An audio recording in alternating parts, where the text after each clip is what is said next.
কথা বলবো VFS global নিয়ে। আসসালামু আলাইকুম রহমতুল্লাহ বরকাতু। তো গতকাল পর্যন্ত যে আন্দোলনটা চলমান ছিল, সেই আন্দোলনের আপনার রেজাল্টটা ভাবছিলাম যে খুব একটা আশারূপ আসবে, কিন্তু আসলে কতটা আশারূপ আসছে এই সলিউশনটা আপনার 2023-24-এর সমস্যাটা নিয়ে আমার এই ভিডিওটা যদি আজকে আপনি প্রথম থেকে শেষ পর্যন্ত শুনেন, হয়তো বা কিছুটা ধারণা করতে পারবেন যে আপনাদের দিকে কতটা গেল এই সলিউশনটা। তো যাই হোক, যে সলিউশনটা আসছে যে 2023-24-এ যেই সমাধানটা তারা দিছে, যে তা তোমরা এই নুল্যস্তাগুলোর একটা সময়সীমা ছিল, এটা অনেকদিন হয়ে গেছে গা, তোমরা কি করো মালিক পক্ষকে নিয়ে ভিতরে গিয়ে নতুন করে সেই নুল্যস্তার ঠিকই থাকবে, বাট ডেটটা চেঞ্জ করে নিয়ে আসো। তার মাইন্ডটা কি জানেন? তার মাইন্ডটা হলো যে আপনার নুল্যস্তার প্রতিটা জিনিস আপডেট করতে হবে, এটা হলো মেন সলিউশনটা। তারা এটাই বলছে। কিন্তু আপনারা আসলে কতজন লোক আপনারা বাংলাদেশ থেকে তো আবেদন করছেন, হয়তো বা অনেকে জানেন না আপনাদের কতটা লোক এই সমাধানে আসতে পারবে। 2023-24-এ প্রচুর নুল্যস্তা কিন্তু গেছে না, হয়তো বা কিছু মানুষ পারবে এই জিনিসটা আপনার ওভারকাম করতে। কেন জানেন? যে কিছু মানুষের নুল লস আপনার পার্সোনালি তারা আপনি জমা দিছে, হয়তো বা দুইটা একটা মালিক দিয়ে জমা দিছে, কিছু মাধ্যম আপনার একটা কোম্পানিকে চিনে, কোনো মানুষকে চিনে, কোনো দোকান আছে বা এটা সেটা আছে, বা ডোমেস্টিক কিছু আছে, তারা পার্সোনালি তারা হয়তো বা ভিতরে যোগাযোগ করলে সে আগের নুলস্তটা নিয়ে গেলে হয়তো বা নতুন করে ডেট দিবে। তাও আবার এইখানে প্রেফিত্রাতে আপনি গেলেই যে আপনি ডেট দিয়ে দেবে এমনও কোনো কথা নেই গা। ব্যাপারটা হলো এরকম যে আপনার প্রেফিত্রা ভাই, বড় বড় শহরগুলো বাদই দিলাম ভাই, ছোট ছোট শহর নিয়ে যদি বলি না কেন ভাই, প্রেফিত্রাতে কখনো আপনার ইমেল পাঠানো হলে বা ফোন করলে অ্যাপয়েন্টমেন্টের জন্য আপনার 1 মাস পর আগে কোনো অ্যাপয়েন্টমেন্ট পাওয়া যায় না সাধারণত, সত্যি কথা যেটা। আপনি বড় শহরগুলো এবার চিন্তা করে দেখেন, তার মানে কি আপনি কিন্তু আবারও 2-3 মাসের ধাক্কা একটা পড়ে গেলেন না। তো তারপরও যাই হোক, আপনার হয়তো বা যারা আপনার পার্সোনাল দুইটা একটা কাজ করছে প্রাইভেট সেক্টরে, মানে প্রাইভেট সেক্টর বলতেছে যে আপনার মাধ্যমগুলো হয়তো বা ছোটোখাটো কোনো কোম্পানির থেকে দুইটা একটা জমা দিয়ে নুল অবস্থা বেরোচ্ছে, তাদের আপনাদের সেই নুরস্তগুলো আপনার পাঠাইছিল বাংলাদেশে, সেই নুরস্তগুলো হয়তো একটা একটা গতি হবে যে সে প্রেশার ক্রিয়েট করলে সে মাধ্যম আপনার এই কাজগুলো করে দেবে। হয়তো বা সেই নুলস্তটা নিয়ে গেলেন 2025-এর যদি আপনার ডেটটা থাকে, সেই ক্ষেত্রে হয়তো বা অ্যাম্বাসি আপনার 15 দিনের ভিতরে ভিসা দিবে, এই জাতীয় একটা কথা বলছে। এবার ভাই আসি যা ব্যাপক হারে, যদি আমি বলি নাপোলির কথা বলি, মিলানোর কথা বলি, রোমের কথা বলি, নাপোলি নিয়ে কথা বলি ভাই, নাপোলি থেকে শয় হাজার হাজার নুলস্তা গেছে। আপনি কি জানেন, অ্যাকচুয়ালি সত্য কথা, প্রকৃত অর্থ, আপনি কি জানেন যে নাপোলি থেকে কিভাবে কোন সিস্টেম আপনার নুলস্ত করা যায়? এটা একটা প্রকৃত কথা, আজকে আপনার ভালো করে শুনে রাখেন, জিনিসটা কাজে দেবে আপনাদের।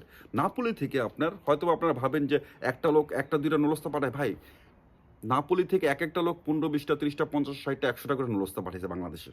তাদের মাধ্যমে বিভিন্নভাবে তারা অনেক ফেমাস হয়ে গেছে বাংলাদেশে, যে প্রচুর কাগজ দেয়, সেই ইটালিতে লোক নিয়ে দিতে পারে। কিন্তু আসলে প্রকৃতপক্ষে সেই লোকটাকে আপনার মালিক খুঁজছে না ভাই, না। মালিক তারা এইভাবে খোঁজে না, একজন মানুষের পক্ষে এত মালিক খোঁজা সম্ভব না। একটা কোম্পানি থেকে কিন্তু আপনি 100টা জমা দিতে পারেন না এসে।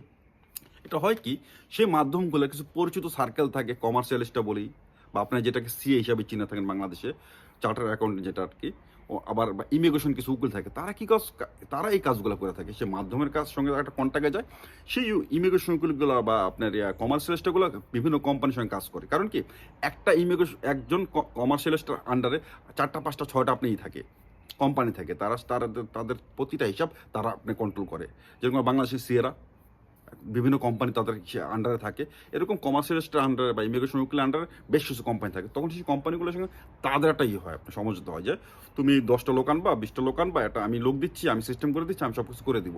তো সেই ক্ষেত্রে কী করে, তারাই লোকগুলো আপনার ম্যানেজ করে দেয়। তো এবার চিন্তা করে দেখেন, যদি আপনি পার্সোনাল দু একটা ইস্যু থাকতো নুল্লা অবস্থা, হয়তো আপনি একটা প্রেফিতরা থেকে 1-1.5 মাস ঘোরাঘুরি করার পর একটা অ্যাপয়েন্টমেন্ট নিয়ে নতুন করে আপনার ডেট নিয়ে বাংলাদেশে পাঠাইতে পারতো, সে ভিসাটা পাইতো। বাট যখনই আপনার বড় বড় শহরগুলোতে যখনই মানলাম আপনার সেই কমার্শিয়ালিস্টটা বা সেই ইমিগ্রেশন সদয় হলো যে না এই কাজগুলো আমি করবো, ভাই সেই শহরগুলোতে আপনার একটা অ্যাপয়েন্টমেন্ট পাইতে পেরে কত সময় লাগবে জানেন?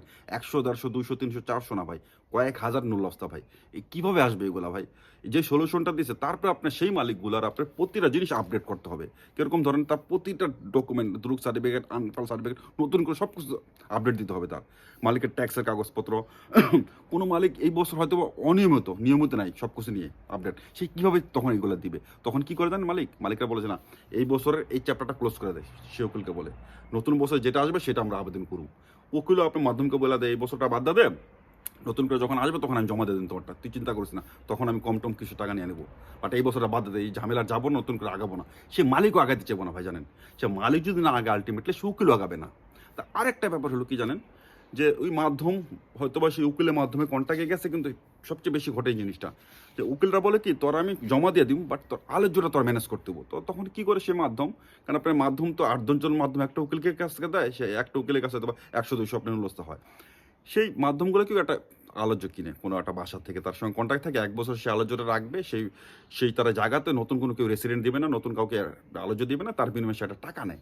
তো যখন 1টা বছর পার যায়, একটা আলোচ্যর মেয়াদ থাকে 1 বছর, একটা আলোচনার মেয়াদ থেকে 1 বছর। সে আলোচনা যখন 1 বছর পার হয়ে যায়, তখন কিন্তু সেই যার কাছ থেকে নিয়েছিল তার সঙ্গে তার কমিটমেন্টটা শেষ হয়ে গেল গা, কন্ট্রাক্টটা শেষ হয়ে গেল গা। অলরেডি 1 বছর 1.5 বছর পার হয়ে গেছে গা। সে কিন্তু সে আলোচনা রাখে না। তখন নতুন করে আলোচনা নিতে হবে। এখন সে মাধ্যমের কিন্তু আপনার সঙ্গে একটা কন্ট্যাক্ট ছিল একরকম, তার খরচা বাড়তি হয়ে গেল গা। তখন আবার নতুন করে আপনাকে বলবে যে আলোচনা নিতে হইতাছে। এই আলোচনার ঝামেলাটা কিন্তু নতুনভাবে না, এটা পুরোনো মানে আগে থেকেই কিন্তু এই ঝামেলার সৃষ্টি। অনেকে আমাকে কমেন্টস করেন, ভাই নতুন করে আলোচনা নিতে হবে, নতুন করে আলোচনা নিতে হবে। ভাই নতুন করে বাসার আলোচনা কেন নিতে হবে এবার বুঝতে পারছেন?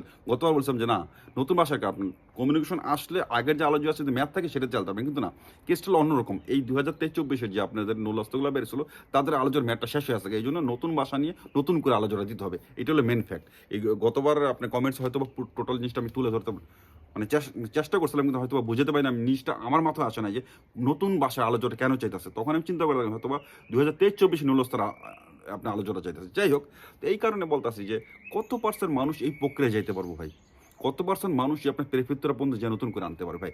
এটা কিন্তু সলিউশনটা টোটালি আমাদের দিকে আসে না, সত্যি কথা বলতে। এই পর্যায়ে আমরা যেতে পারবো না। হয়তো বা 2-4-5% মানুষ যে নলস্তগুলো জমা পড়ছে, তাদের হয়তো বা সমাধান হবে পার্সোনালি, ডোমেস্টিকের সব কিছু মিলায়া, বা খুব আপনার খুব কাছের মামা টামা চাচা যারা আছে, তারা হয়তো বা খুব বেশি টাকা পয়সা দিয়ে সে উকিলের মাধ্যমে জোরাজুরি করে মালিককে বুঝে হয়তো বা আনতে পারবে। কিন্তু গণহারে যে নলস্তগুলো আছে, সেটার সমাধান ভাই কিন্তু এইভাবে হবে না, এভাবে করা যাবে না। এই এই হাজার হাজার ন্যূনস্তর সমাধানটা এই পেরফিতুরার থেকে নতুন করে সিল মারে নেওয়া সম্ভব না ভাই, সত্যি কথা যেটা। হয়তো আপনাদের বুঝ দেওয়া দিচ্ছে বা একটা বোঝা ফেলালেন, আপনার খুশিতে আছেন, কিন্তু এই আন্দোলনও আপনি করে কিছু করতে পারবেন না। একমাত্র যদি ইটালির গভর্নমেন্ট যদি সদয় হয়, বাংলাদেশের গভর্নমেন্টের সঙ্গে একটা চুক্তি করে, যেগুলো হয়েছে এগুলো সহজ শর্তে যদি যে ন্যূনস্তগুলো গেছে সেটা যদি ভিসা দেয়, তাহলে আপনার ভিসা পাবেন। এবং আপনাদের মালিকরা যদি সদয় হয় যে এই সিস্টেমটা যদি তারা মানে, সিস্টেম যে খারাপ তা না, কিন্তু সিস্টেমটা পর্যন্ত পৌঁছতে আমরা পারবো না। যদি সেই মালিকগুলো একটু সদয় হয়, এই আইনটাকে যদি তারা রেসপেক্ট করে, যদি নতুন করে ঝামেলা মানে এই ঝামেলাটা তারা নিজেরাই জড়াইতে চায় যে আগেরগুলো আমরা নিষ্পত্তি করি, কিন্তু ম্যাক্সিমাম মালিকরা, ম্যাক্সিমাম উকিলরা আগে 2023-24 এই ঝামেলাগুলো করতে চাইবো না, কারণ তাদের সব কিছু নতুন করে আপডেট করতে হবে। সে আপডেটটা আর নতুন করে তারা করতে চায় না। তো আসলে ভিএফএসগুলো বলে আমি বেশি খুব কথা বলি না আসলে। আরও 2-3টা কমেন্টস আসছে আজকে ব্লগটা আপলোড করার পর, আমি এখনও অ্যান্সার করতে পারি না, কিন্তু গতকালকে ব্লগেরও বেশ কিছু আপনি কমেন্টস অ্যান্সার করি না, সত্যি কথা, সময় স্বল্পতার কারণে শরীরটা খুব বেশি ভালো লাগতেছে না। আর ভিএফএসগুলো বললে যে আপডেট দিলাম, আসলে সাধারণত আমি ভিএফএসগুলো বললে কথা বলি না।